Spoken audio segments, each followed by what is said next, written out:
Assalamualaikum warahmatullahi wabarakatuh. Selamat pagi Bapak Ibu. Pagi. Terima kasih. Jadi semangat ya Bapak Ibu. Tenang Pak, Bu. Slide-nya cuma 3 halaman. Jadi Bapak Ibu, mungkin sebelum saya mulai, saya mau disclaimer dulu bahwa apa yang akan kami sharingkan di sini adalah berdasarkan pengalaman Prudential dalam melakukan spin-off unit usaha syariah. Spin-off dilakukan tahun 2021 prosesnya, berjalan sampai dengan tahun 2021 dimulai, 2022 diselesaikan. Jadi apapun yang kami lakukan adalah berdasarkan peraturan yang saat itu berlaku. Saat ini sudah ada beberapa peraturan muncul, termasuk juga salah satunya peraturan yang terbaru ya terkait spin-off. Jadi peraturan ada perubahan-perubahan, tapi yang kami lakukan sharing ini adalah berdasarkan peraturan yang sebelumnya. Jadi mungkin kalau ada perbedaan-perbedaan, jadi nanti kita bisa lakukan adjustment. Baik, dari agenda memang kita akan bagi 2. Jadi kalau kita melihat perspektif spin-off, lalu bicara persiapan. Oh ya, Bapak Ibu, persiapan yang saya sampaikan di sini hanya skopnya finance ya, finance workstream atau working group. Kalau kita spin-off project biasanya kan dibagi ya, workstream finance, operation, investment. Karena yang hadir saat ini adalah dari Departemen Finance, jadi saya coba masukkan hanya yang finance area dan juga investment area sedikit gitu ya. Kalau Pak Supri nanti jagonya yang investment ya Pak. Baik. Lalu nanti juga ada tambahan terkait tantangan perpajakan. Udah spin off, tapi tetap masih ada tantangan perpajakan yang harus dihadapi juga. Gitu.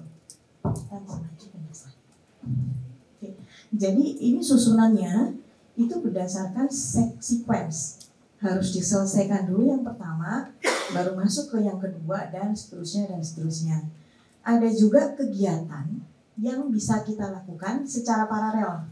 Nanti di sini yang nomor 3 itu bisa dilakukan paralel sebelum kegiatan yang pertama dan kedua dilakukan. Jadi sequence ini biasanya dimulai dari pendirian perusahaan baru. Jadi pendirian perusahaan baru itu sebenarnya opsi ya Bapak Ibu. Opsi bahwa ini opsi yang diambil oleh Prudential Indonesia pada saat itu. Ada opsi yang memang salah satunya mengakuisisi perusahaan asuransi yang sudah memiliki lisensi syariah. Jadi perusahaan asuransi syariah, akuisisi, lalu nanti portofolio unit usaha syariahnya dipindahkan. Itu opsi kedua. Ada beberapa opsi lagi. Jadi kalau Bapak Ibu bicara dengan konsultan, wah panjang Bu opsinya. 1, 2, 3, 4. Risk, pro and cons. Nah, salah satu opsi yang diambil oleh Prudential pada saat itu adalah mendirikan perusahaan baru. Perusahaan barunya mendapatkan license usaha asuransi jiwa syariah. Setelah itu, portofolio unit usaha syariahnya dipindah ke perusahaan baru itu. Nah, ini contoh yang menggunakan perusahaan baru. Baik, ini kembali lagi opsi kan berarti appetite dari setiap masing-masing perusahaan ya. Nanti itu kan banyak hal yang akan bisa menentukan apakah terkait permodalan, terkait support dari perusahaan induk. Nah, itu akan membentuk opsi yang paling tepat sesuai dengan risk appetite dari shareholder. Lalu terkait proses pendirian perusahaan sendiri, sebenarnya kalau dari sisi finance dan perpajakan tentu saja ya penyetoran modal awal, NPWP ini normal ya. Nah, yang memang agak sedikit pertanyaan, kok itu ada pengajuan PKP-PPN, apa sih itu gitu ya. Jadi nanti di belakang akan saya coba sampaikan beberapa tantangan perpajakan pada saat spin-off. Salah satunya adalah, Bapak Ibu tahu kan ya bahwa pengalihan aset dari satu perusahaan ke perusahaan asuransi, dari satu perusahaan ke perusahaan lain, itu objek PPN, 11%. Nah, salah satu yang menjadi opsi untuk kita bisa meminimalkan biaya potensi perpajakannya adalah kalau transfer aset itu dilakukan oleh perusahaan PKP-PPN, ditransfer ke perusahaan yang PKP-PPN juga, tidak ada pengenaan PPN. Nah, salah satu opsi yang bisa digunakan atau bisa dilakukan oleh perusahaan asuransi adalah perusahaan yang akan melakukan transfer aset PKP-PPN, ini perusahaan barunya dijadikan PKP-PPN, sehingga transaksi tersebut zero PPN. Kembali lagi ini opsi ya Bapak Ibu, jadi nanti tergantung risk and appetite-nya dari perusahaan mau jadi PKP-PPN apa enggak. Karena menjadi PKP-PPN itu juga ada syaratnya, bahwa si perusahaan yang menjadi PKP-PPN harus memiliki proyeksi income, di mana proyeksi income yang objek PPN-nya minimal 4,8 miliar dalam 1 tahun. Pengajuan PKP-PPN itu biasanya sangat mudah Bapak Ibu, 2-3 minggu udah langsung dapat PKP-PPN-nya. Karena sifatnya kan voluntary ya, isi form, lalu kita masukkan tuh dokumen pendukung SIB, NPWP dan lain-lain. Habis itu bikin proyeksi pendapatan objek PPN selama 1 tahun. Sekarang ditanya lah, kalau perusahaan asuransi jiwa apa ya objek PPN-nya gitu kan? Nah, ada beberapa perusahaan yang memang punya income, atau ada perusahaan yang memang menerima rebate atau diskon ya, baik dari rumah sakit yang kerjasama maupun dari perusahaan aset investasi. Biasanya ada rebate atau diskon. Itu merupakan salah satu potensi objek pendapatan yang objek PPN. Nah, kita bisa juga masukkan proyeksi itu 1 tahun. Kalau ditanya nih, nanti dicek nggak ya setelah 1 tahun sama kantor pajak, mana coba 4,8 nggak penghasilan yang objek PPN-nya? Soalnya selama ini kalau kita tanya sama konsultan pajak ya, nggak pernah ada yang nanyain Pak. Jadi begitu udah daftar PKP-PPN, di setiap akhir tahun nggak ada pertanyaan, mana kok nggak nyampe 4,8 gitu. Nah, itu salah satu yang memang jadi opsi buat Bapak Ibu untuk mitigate ya resiko terkait PPN. Kedua, pengajuan lisensi. Setelah perusahaannya berdiri, mengajukan lisensi syariah ke OJK. Kalau yang ini yang terkait dengan Departemen Finance nih ya Bapak Ibu adalah satu, tentu saja pengajuan lisensinya itu biasanya dibarengi dengan menyusun rencana kerja dan anggaran perusahaan. Ini biasa lah ya, formatnya juga sudah ada dari OJK. Yang kedua adalah tentu saja model operasional. Ini yang lumayan agak sedikit pro and cons ya Bapak Ibu. Bahwa model operasional itu seperti ini. Apakah perusahaan baru nanti akan berdiri dan melakukan operasionalnya sendiri? Mungkin di beberapa perusahaan yang saat ini merencanakan spin-off-nya dan juga di Prudential, saat ini tidak seluruh fungsi operasional perusahaan itu dilakukan atau dilakukan oleh perusahaan syariahnya in-house. Kita saat ini melakukan model yang namanya share service, di mana kita identifikasi jenis-jenis operasional mana yang bisa didukung oleh perusahaan induk. Kan tentu saja lah ya, bahwa saat ini kalau kita mau coba build operasional proses itu di perusahaan asuransi syariah yang baru, tentu saja tidak memenuhi skala ekonomisnya, ya kan? Nah, dari sini kita identifikasi, biasanya OJK akan bertanya, departemen apa saja sih yang kalian akan mau coba share service-kan ke perusahaan induk? Akan dilihat. Nah, biasanya ada fungsi-fungsi yang wajib dimiliki oleh perusahaan asuransi, itu yang biasanya tidak boleh di-share service-kan. Tapi kalaupun pada saat kita spin-off memang fungsi tersebut belum bisa dipenuhi, biasanya kita bikin rencana kerja bahwa kami akan memenuhi dalam proses sekian periode, tapi dalam jangka tersebut dukungan perusahaan induk itu akan adalah A, B, C, D, F, G, sangat detail. Nah, tapi biasanya yang wajib sesuai dengan regulasi harus ada dulu. Nah, semua itu diturunkan di dalam suatu surat permohonan, baik dari tadi rencana kerja yang bentuknya angka, strategi, termasuk dukungan servis tadi, itu diberikan ke OJK. Biasanya OJK mengidentifikasi, mereka melakukan assessment biasanya Bapak Ibu, apakah benar dukungan yang dilakukan oleh perusahaan induk A sampai Z tadi itu akan memberikan servis kualitas yang sama nggak sih dengan kalau si unit usaha syariahnya ini nggak spin off gitu. Intinya bahwa kualitas yang kita berikan kepada nasabah at the end itu harus tetap sama dan zero downtime. Itu salah satu yang menjadi concern dari OJK kalau dilakukan shared service seperti itu. Dan tentu saja mereka akan bertanya, mana agreement-nya, SLA-nya mana? Satu kunci bahwa kita memberikan SOP rencana kerja. Misalnya kayak gini, kita shared service kan fungsi operasional dari new business underwriting claim process gitu ya. Itu kita siapkan SOP apa yang akan dilakukan oleh perusahaan induk dalam menyediakan service. SLA itu komplit dengan apa kriteria bahwa servisnya delivered. Habis itu dibuatkan kerjasama agreement-nya antara perusahaan induk dan perusahaan syariah yang baru. Itu cukup detail, harus diberikan ke OJK. Salah satu kalau kita memang ingin melakukan model shared service seperti itu. Pendukung infrastruktur. Nah, kan tadi disampaikan OJK nggak ingin lihat downtime service. Pokoknya kalau hari ini kalian cut off, besok itu spin off, nggak boleh dari tanggal 31 sampai tanggal 1 itu ada downtime service kepada nasabah. Nah, salah satunya adalah tentu saja persiapan. Persiapan ini sudah dilakukan menurut saya sih wajib ya, dilakukan jauh sebelum lisensi itu diberikan. Karena waktu kita tanya dengan OJK, sejak lisensi diberikan sampai kita harus melakukan operasional di di perusahaan asuransi yang baru berapa lama gitu. Menurut OJK, saya nggak tahu apakah sekarang udah ada di dalam regulasinya, waktunya 1 bulan. Lisensi diberikan, 1 bulan kemudian 30 hari itu sudah harus melakukan operasional. Jadi Bapak Ibu bisa bayangkan setelah dapat lisensi mau nggak mau kan harus ready nih dengan dewan operasional. Banyak sekali yang memang harus disiapkan.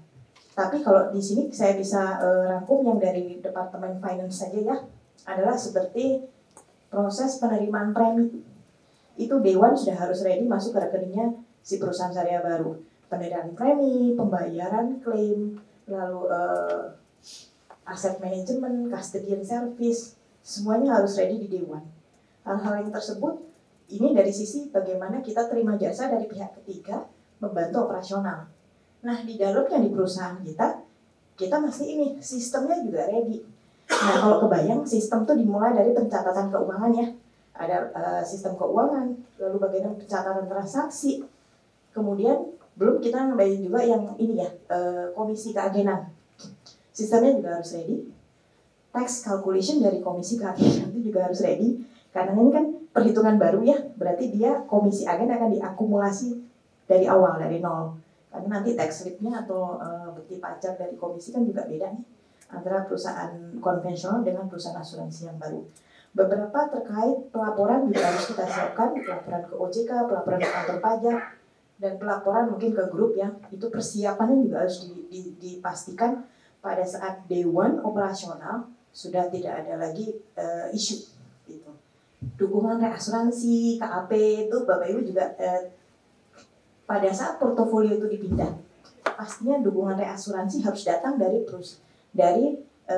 perusahaan reasuransi atas kerjasama dengan perusahaan yang baru. Karena kan transaksinya sudah mulai dari setelah spin off. Jadi kalau memang hal-hal yang harus pertama disiapkan reasuransi termasuk ya Bapak Ibu. Karena nanti coveragenya itu mulai tanggal 1. Saya selalu bilang tanggal 1 karena seolah-olah tanggal 1 itu adalah Dewan New Syariah Company.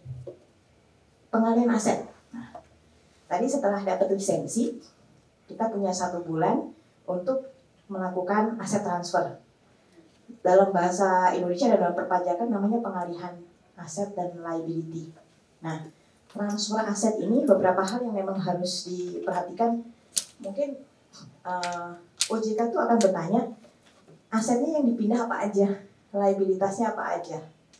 Nah, itu harus sangat detail diidentifikasi. Misalnya kita punya shareholder fund, tabaruk fund, sama dana investasi peserta. Dana investasi peserta pasti 100% dipindah. Tabaruk pasti 100% dipindah. Yang agak challenging adalah shareholder fund atau dana perusahaan. Identifikasi aset, liability yang dipindah. Ada yang nanya, boleh nggak? Haruskah dipindah 100%? Atau saya boleh pilih-pilih mana yang dipindah, aset sama liability-nya? Saat ini belum ada aturan bahwa memang kita harus mentransfer seluruh aset dan liability yang ada di dana perusahaan. Nah, saat ini diberikan keleluasaan sebenarnya dari OJK untuk mengidentifikasi masing-masing aset dan liability apa aja yang dipindah. Tentu saja kita akan melihat mulai dari portofolio asuransinya dulu. Portofolio asuransi liabilitas perusahaan yang terkait dengan asuransi itu pasti checklist pertama.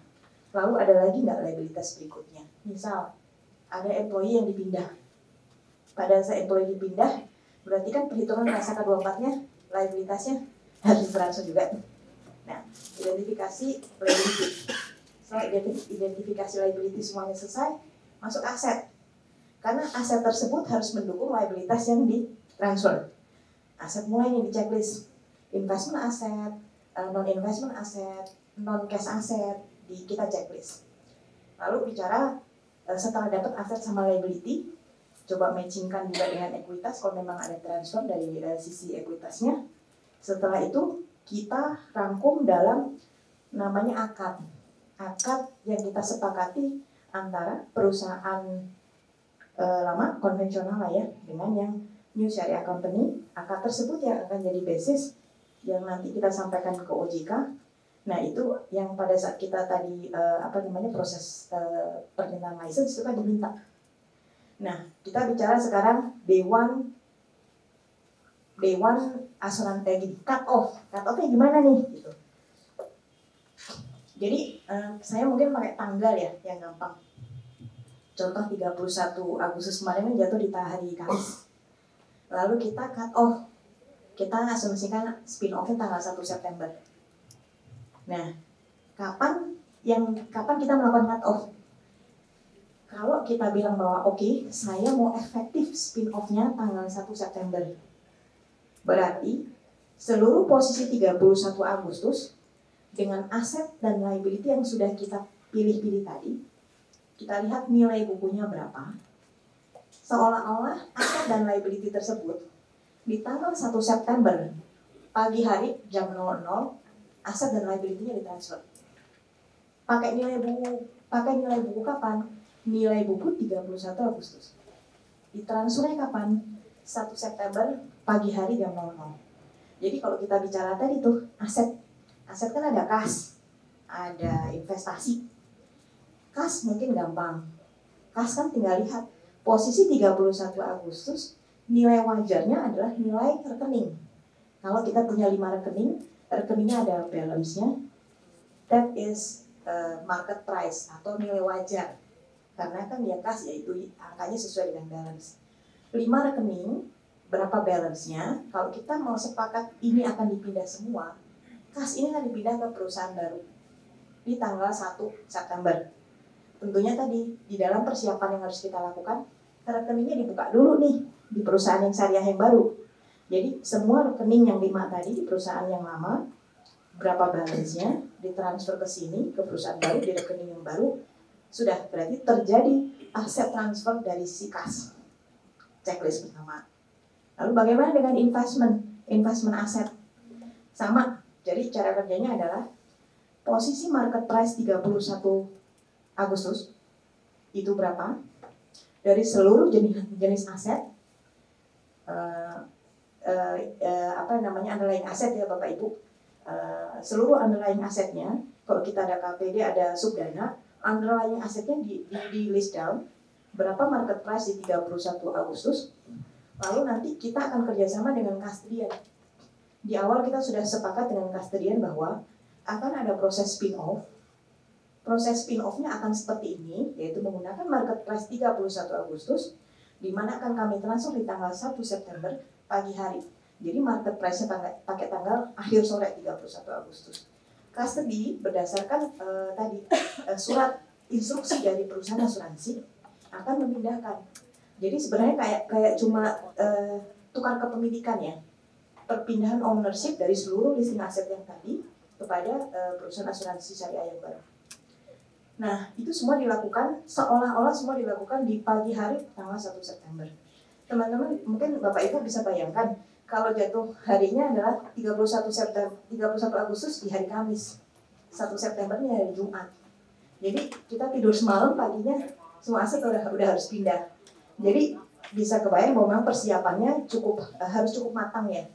terutama dengan pihak-pihak terkait aset transfer tadi. Bagaimana dengan aset-aset yang non cash non investment? Transfernya hanya berupa akad tadi, akad perjanjian antara perusahaan lama dengan perusahaan syariah yang baru. Nah, itu nanti lebih kepada accounting keeping. Kita close asetnya di sini, lalu kita pindahkan jadi beginning balance di laporan keuangan di balance sheet di perusahaan yang baru. Yang paling heavy sebenarnya tidak hanya aset ini cukup heavy, di luar dari itu adalah komunikasi. Karena akan banyak sekali komunikasi yang harus kita sampaikan ke pihak ketiga, terutama yang memang jadi stakeholdernya finance ya, yaitu dari custody, dari asset management, dari regulator, kantor pajak. Komunikasinya harus kita sampaikan. Dan biasanya underlying-nya adalah lisensi tadi, bahwa kita sudah mendapatkan lisensi asuransi jiwasraya dari OJK. Udah nih, udah lewat. Tapi badai belum berlalu, Bapak Ibu. Setelah aset transfer, ada PR. Dan ini tidak kalah penting karena ini ada resiko perpajakannya. Yaitu ini yang paling atas, membuat laporan keuangan. 4 Bapak Ibu yang dibikin laporan keuangannya. Kita bicara laporan keuangan sebelum spin-off. Kan tadi perusahaannya ada 2 ya, perusahaan A dan perusahaan B. Perusahaan A adalah perusahaan konvensional, yang B adalah perusahaan asuransi syariah yang baru. Kenapa perusahaan B ini juga harus dibikinin laporan keuangannya 31 Agustus? Ini kita pakai contoh 31 Agustus. Karena intinya seluruh stakeholder, regulator, OJK, kantor pajak, mereka ingin tahu posisi 2 perusahaan ini sebelum spin-off, tadi 31 Agustus, berapa nilai aset, berapa P&L-nya.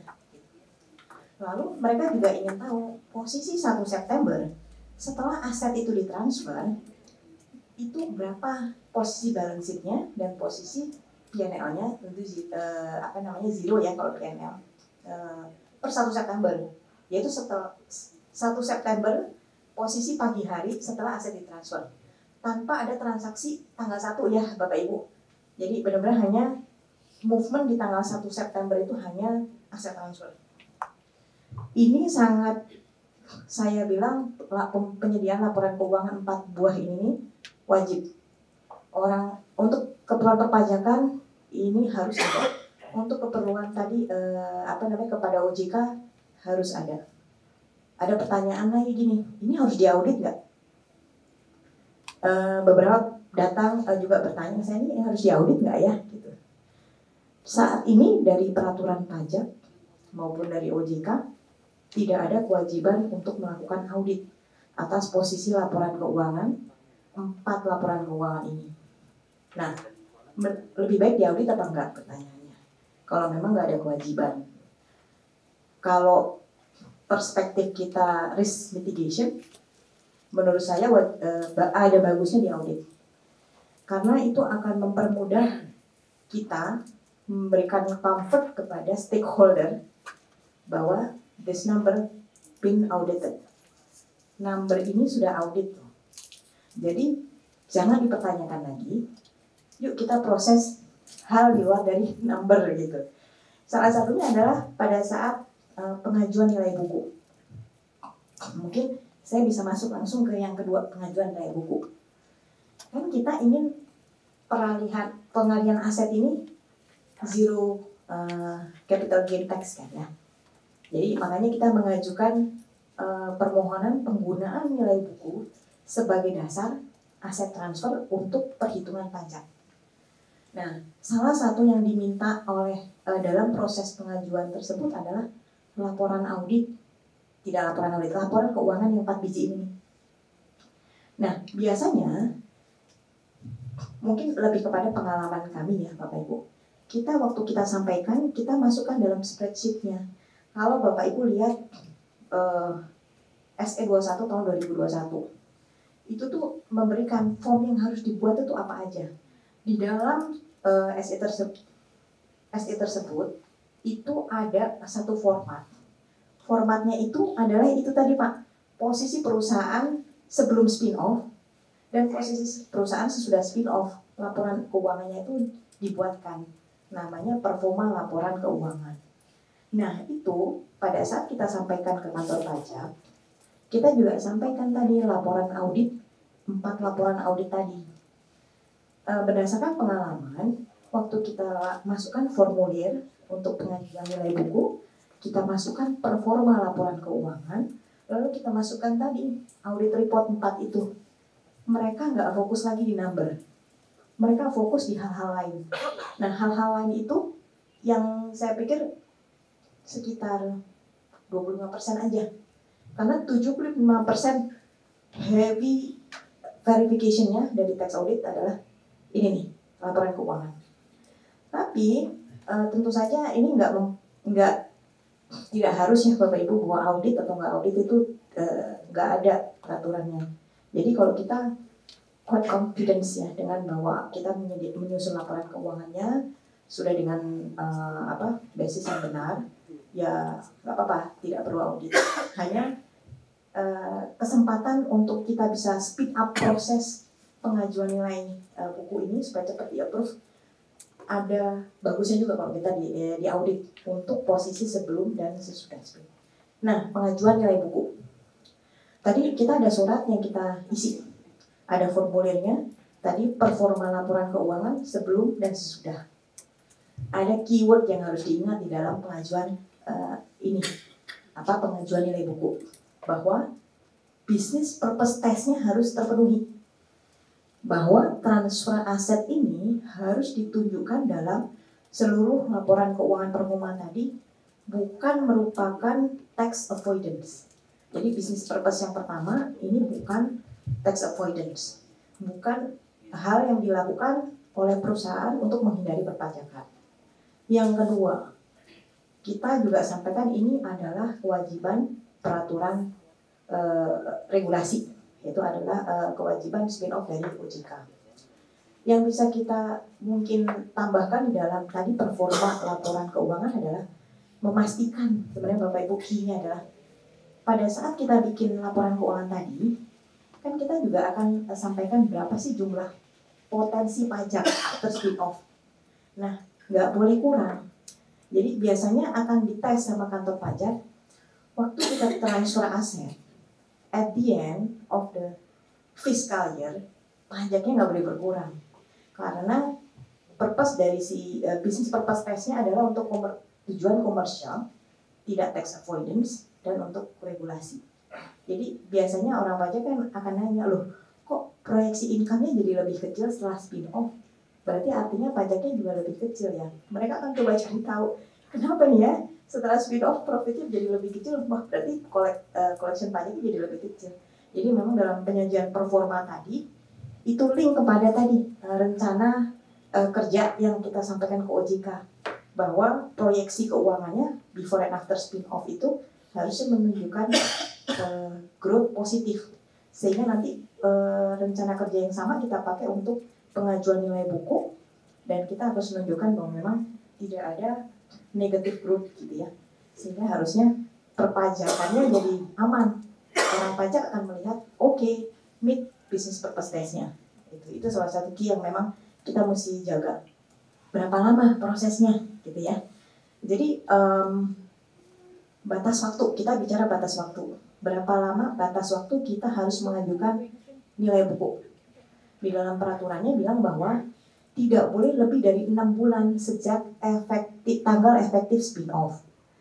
Tanggal efektif spin-off itu yang mana? Yaitu adalah tanggal saat kita mengalihkan aset. Kalau tadi kita pakai contoh 31 Agustus lalu 1 September dialihkan aset liability-nya, itu adalah tanggal efektif spin-off 1 September. Batas waktunya nggak boleh lebih dari 6 bulan. 6 bulan dari sejak 1 September. Kalau lebih dari 6 bulan, fail, kita nggak akan bisa mengajukan nilai buku. Jadi kita mesti memanfaatkan 6 bulan itu, kalau mau diaudit ya diaudit dulu. Jadi persiapannya kita lakukan sebelum 6 bulan. Akan lebih bagus kalau kita submit-nya itu jangan pas nunggu mepet 6 bulan gitu. Karena kemarin kita juga diskusi dengan beberapa di kantor pajak dan juga dengan tax consultant. Let's say kita gagal, nggak di-approve, masih ada kesempatan nggak sih ngajukan lagi? Mereka bilang masih bisa. asalkan nggak melebihi 6 bulan tadi. Misalnya gini, kita ngajukan permohonan nilai buku. Jadi setelah 4 bulan spin off dari tanggal 1 efektif terus dari 4 bulan kita mengajukan. DJP itu harus memberikan approvalnya itu dalam 30 hari. Berarti kan 30 hari itu masih akhir bulan kelima. Ternyata amit-amit gitu ya, ditolak. Kita masih punya waktu 1 kali lagi untuk ya memanfaatkan sisa yang 6 bulan tadi untuk mengajukan permohonan nilai buku. Nah, 30 hari adalah waktu oleh DJP memberikan approval. Setelah itu diterima, harusnya kita bisa keep. Jadi nanti dampaknya apa? Sebenarnya nggak ada dampaknya ya. Hanya pada saat mereka ngaudit datang nanti ada audit pajak, kita nggak akan kena kita tidak akan diimpose capital gain. Dari capital gain Bapak Ibu tahu semua kan ya bahwa penambahan nilai aset yang terjadi di perusahaan baru, jadi perusahaan baru, perusahaan syariah tadi, aset yang di awal adalah kan modal store dan mereka punya aset lah ya. Penambahan aset ini, increment ini nih object to capital gain 22%. Nah, jadi itu yang akan nanti menjadi resiko kalau nilai bukunya tidak diterima. Seperti itu. Terakhir adalah pencabutan lisensi. Ini adalah rangkaian proses yang terakhir. Setelah selesai nilai buku dapat, biasanya kita juga mulai melakukan proses pencabutan lisensi unit usaha syariah. Dari misalnya tadi kita mengajukan pencabutan sampai dengan nanti pencabutan itu disetujui, Bapak Ibu harus tetap memelihara shareholder fund-nya dana perusahaannya tetap harus dilaporkan. Karena dana perusahaan asuransi, jadi kalau teman-teman Bapak Ibu punya unit usaha syariah kan ada 3 fund tadi ya, dana perusahaan, Tabarut sama DIP, dana investasi peserta. Itu yang dana perusahaannya tetap harus dilaporkan sampai nanti lisensinya dicabut, diberi approval dari OJK untuk dicabut. Nah, sampai dengan lisensi itu dicabut, baru nanti bisa ditransfer tuh.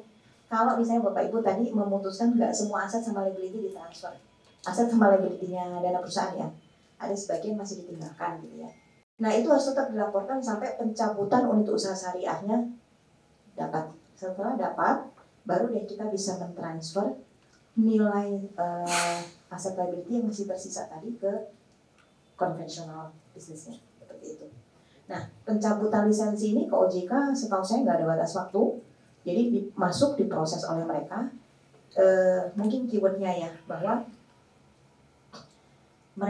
OJK ingin melihat bahwa seluruh, tadi waktu kita mengajukan lisensi syariah kan ada rencana kerja ya, saya mau transfer aset ini, transfernya mau saya lakukan ini, komunikasi kepada nasabah adalah ini. Nah, rencana kerja spin off tadi akan dicek satu-satu, sudah terselesaikan belum. Nah, dari setiap proses yang tadi kita rencanakan dicek, terus mereka minta evidence. Paling sering yang diminta adalah, kan tadi kita melakukan aset transfer, liability transfer. Buktinya mana? Nah, kita harus memberikan tadi pembukaan rekening, pemindahan cash, pemindahan aset-aset investasi. Itu tuh bukti-buktinya kita submit ke si Jingga. Banyak sekali Bu, itu bisa lumayan banyak dokumennya. Makanya akan diperlukan pada saat tadi 1 September aset transfer, mohon dipastikan bahwa waktu kita instruksikan ke custody itu sangat detail. Underlying aset dari seluruh subdananya harus sangat detail. Karena itu nanti yang akan juga diperiksa oleh OJK sebagai bagian dari penyelesaian ini spin off, yaitu pengajuan pencabutan lisensi syariah.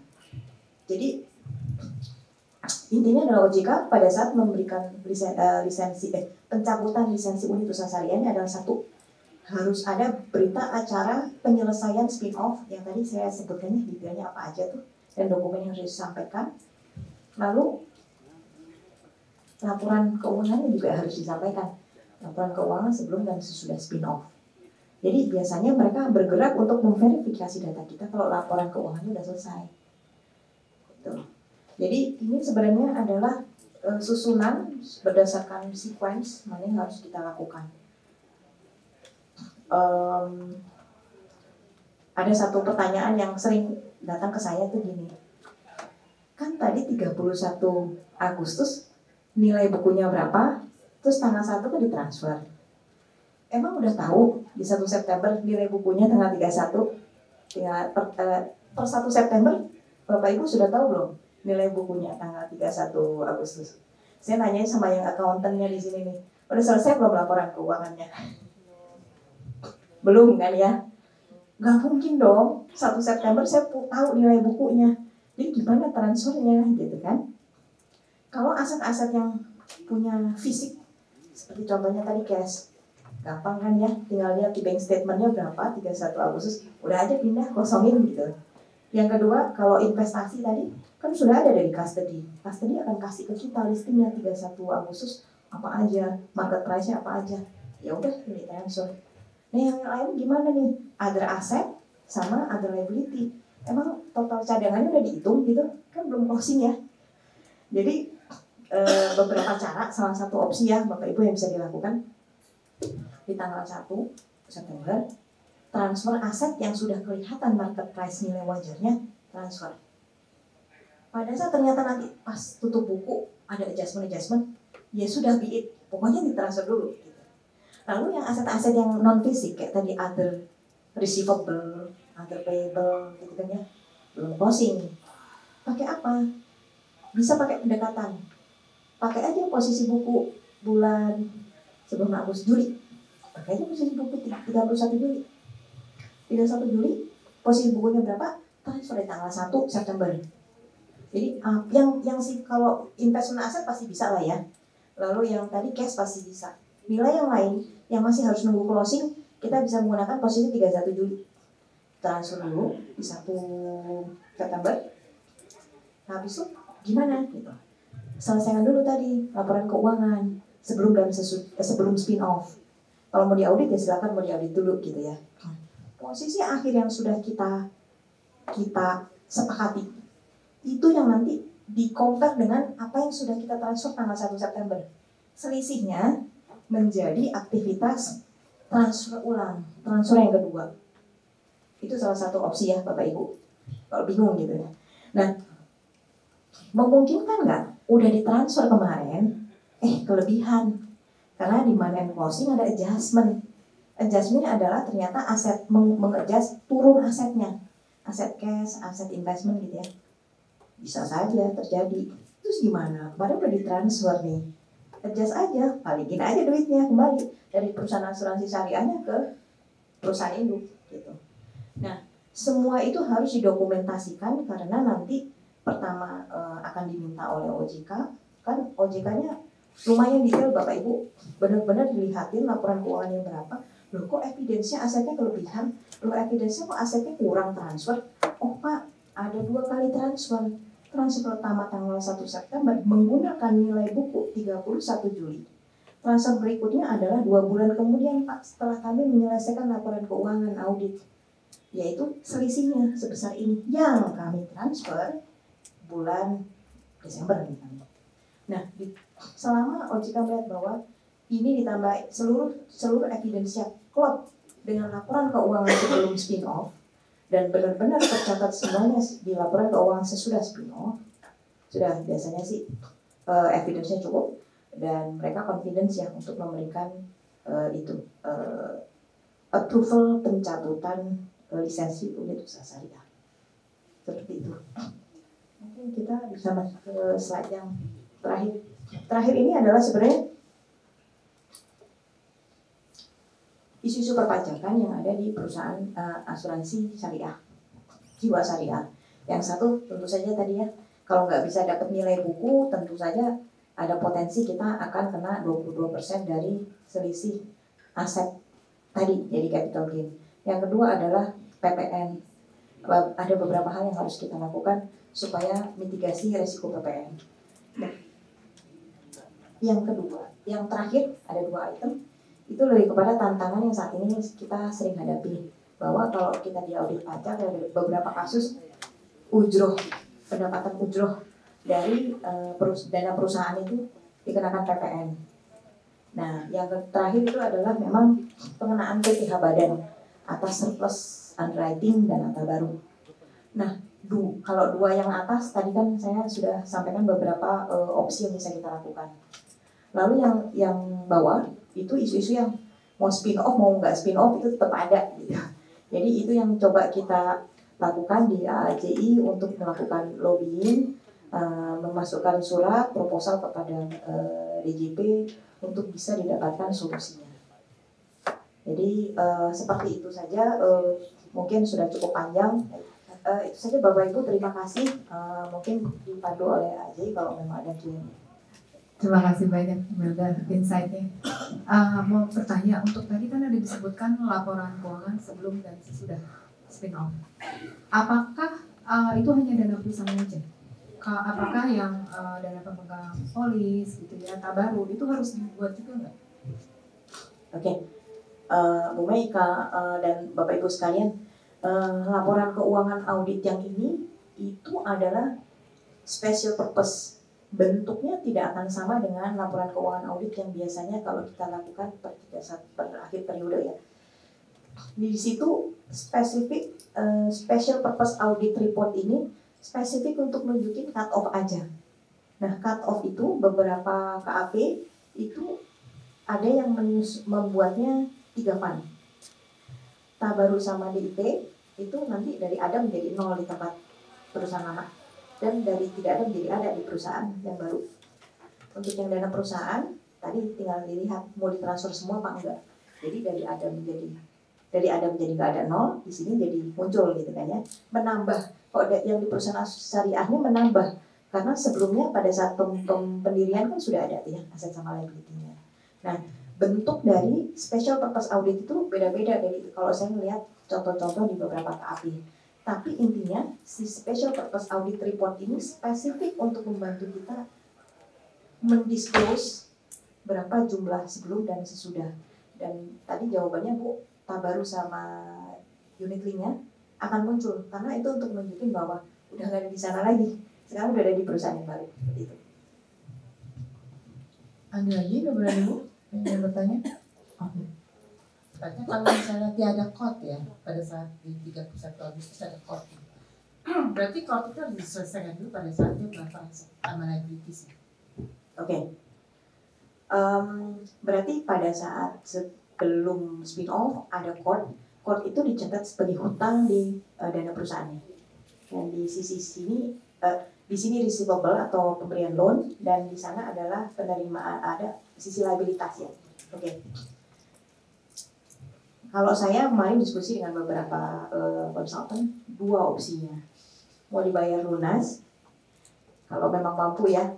Lalu habis itu sebelum spin off, sehingga nanti diselesaikan dulu, tidak ada liabilitas atau receivable payable yang memang harus disettle. Jadi disettle dulu sebelum spin off, sehingga posisi laporan keuangannya akan tidak ada court di sini dan tidak akan ada tidak ada court di dua pembukuan, gitu ya, antara Tabaru sama dana perusahaan.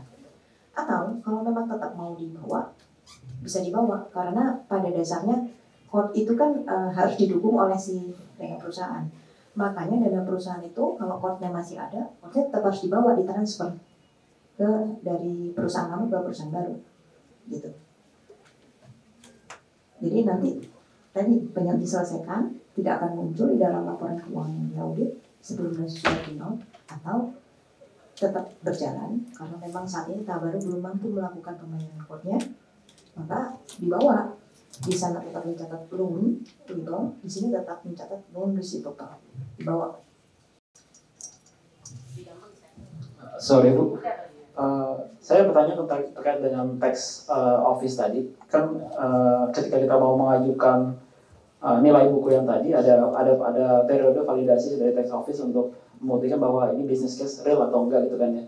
Bagaimana ketika kan mungkin saja ketika nanti kita mulai operasi jualan dan segala macamnya, in worst scenario angka tersebut mungkin aja menjadi lebih rendah dibanding apa yang kita ajukan sebelumnya di plan gitu. Nanti apa yang akan terjadi kira-kira? Oke, baik Pak. Jawabannya berarti kan sebenarnya dari call-nya dari kantor pajak ya. sebenarnya saya jawabannya juga nggak tahu apa yang kantor pajak akan lakukan. Cuma mungkin gini Pak, bahwa yang kita sampaikan kan sebenarnya adalah proyeksi, ya kan? Proyeksinya yang penting proyeksinya itu sama dengan apa yang kita tadi sampaikan ke OJK, bahwa data yang sama kita sampaikan ke OJK untuk mendapatkan lisensi, data yang sama kita pakai juga untuk ke kantor pajak pengajuan nilai buku, bahwa karena datanya sudah konsisten kan sebenarnya kita memberikan kita berusaha berkomitmen kepada regulator siapapun itu OJK atau kantor pajak, ini loh proyeksinya the best yang bisa kita lakukan, dan memang aimnya kan purpose-nya kan kayak gitu ya, spin off bukan untuk menurunkan performa perusahaan. Nah yang namanya proyeksi ya pasti bagus ya, kita nggak pernah proyeksikan mungkin negative growth gitu, kalaupun ada ya karena mungkin external factor. Sekarang kalau dari sisi kami ya kemarin mau proyeksi yang kita sampaikan ke OJK juga waktu itu kan masih ada COVID impact gitu ya, jadi memang tidak meet dengan apa yang kita proyeksikan pada saat pengajuan ke OJK maupun ke kantor pajak. Terus apa yang terjadi gitu ya? Nah kantor pajak sebenarnya tidak Bapak Ibu kan tahu ya, triggernya kantor pajak itu masuk adalah kita loss, kita refund, itu triggernya. Kalau posisi Bapak di akhir tahun ternyata loss, Bapak harus refund, itu di audit, ya kan? Itu pintu pertama ini. Jadi makanya kalau bisa ya jangan loss gitu ya, supaya nggak refund. Pun kalau loss, selama nggak ada refund, oke, nggak masalah. Nah, trigger masuk orang pajak kedua adalah mereka bisa suka ngecek ya. Saya nggak tahu kalau di perusahaan asuransi lain, kalau di Indonesia mereka suka ngecekin ada temanya. Saat ini mereka ngecekin reserve. Reserve itu bagaimana ya cara hitungnya gitu. Atau mereka nanya intercompany transaction. Agreementnya boleh nggak lihat? Kenapa angkanya dari tahun ke tahun naik? Saat ini kantor pajak kalau memang nggak di-trigger oleh tadi loss lalu refund, mereka biasanya nggak masuk untuk audit. Jadi harusnya sih nggak ada kesempatan. Saya nggak bilang 0% ya, 50% mereka masuk untuk nanya itu. Kemarin projectionnya positif kok, sekarang ini pajaknya jadi turun.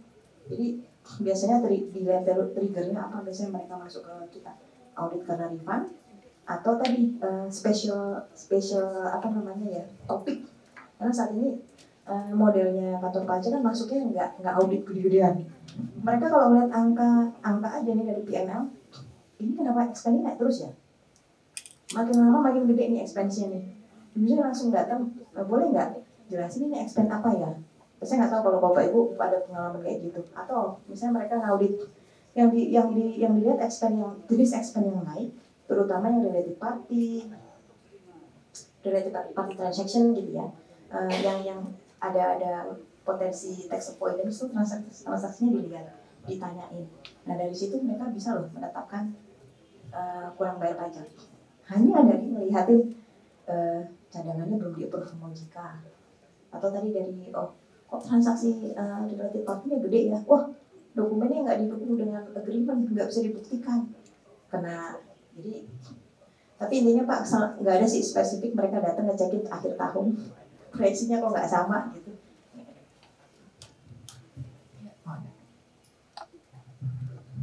Bu Imelda mau nanya terkait dengan transfer aset. Berarti kalau untuk yang unit link untuk NAV-nya untuk customer berarti sama ya pada saat sebelum dan setelah, tidak ada perubahan. Oke, baik. Bu, terima kasih pertanyaannya. Tadi dari sisi perusahaan-perusahaan ya, kita coba melihat dari perspektif customer. Tadi karena kita menggunakan nilai aset 31 Agustus contohnya tadi, maka NAV yang kita pindahkan, NAV customer juga berdasarkan market price dari underlying aset subdana per 31 Agustus. Nanti waktu kita pindah di tanggal 1 September jam 00 atau jam pagi hari sebelum ada transaksi, itu menjadi NAV opening balance dari nasabah. Sama juga dengan beginning balance aset investasinya, DIP, beginning aset investasinya dana peserta, perusahaan dan tahun baru. Karena tadi cut off-nya 31 Agustus. Jadi jawabannya iya, NAV-nya menggunakan market price aset-aset underlying subdana per 31 Maret. Masuk jadi beginning balance di 1 September, 31 Agustus, jadi beginning dari 1 September gitu. Oke, baik. Ada lagi Bu Melda yang mau tambah? Terima kasih Bapak Ibu bahwa ini sharing kami, semoga bermanfaat. Kita berdoanya sih supaya teman-teman kalau melihat ini kok sulit ya. Nggak sulit sih Pak spin off, cuma tantangannya banyak. Ya nggak sulit, tantangannya banyak. Jadi feel free kalau mau nanti ada bertanya. Jadi kalau ada pertanyaan bisa dikumpulin nanti dikoordinir oleh Ibu yang ini dan AJI. Nanti kita bisa coba jawab satu-satu sebagai part of sharing kita ya kepada teman-teman anggota AJI. Terima kasih. Terima kasih Bu Melda.